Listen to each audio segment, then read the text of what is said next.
electric motors, batteries, optics, and then on top of that, you can apply AI. Now I want to tell the youngsters of this country, people talk about AI.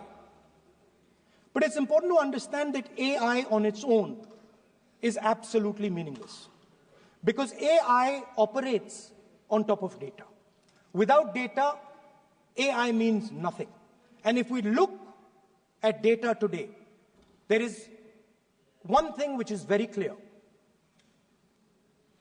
Every single piece of data that comes out of the production system in the world, the data that was used to make this phone, the data that is used to make electric cars, the data that is used to make basically all electronics on the planet today is owned by China. And the consumption data is owned by the United States. In China, the consumption data is owned by China, but in India, companies like Google, companies like Facebook, companies start to introduce the idea of a completely new way of moving, a complete revolution in how things move.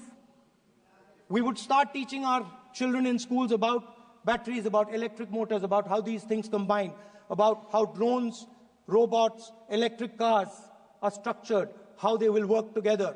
And most important, we have to start building a production network so that we can get access to production data.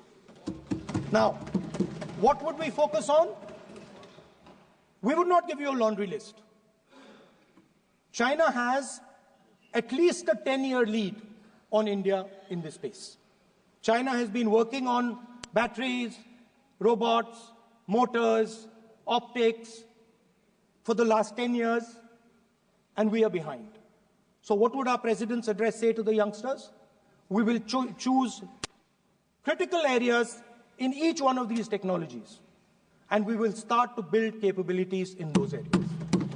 The second thing we would do, we would ensure that our banking system is not captured by 2 or 3 companies that basically do not allow you to build a production system. But our banking system is open, is dynamic, and is accessible to small and medium businesses and to millions and millions of entrepreneurs who want to take part in this revolution. Our foreign policy would take into account this revolution. When we talk to the United States, we would not send our foreign minister to invite our prime minister to his coronation. We would not send him 3 or 4 times, please invite our prime minister. Because if we had a production system and if we were working on these technologies, the American president would come here and invite the prime minister. So it is important to understand where... Please.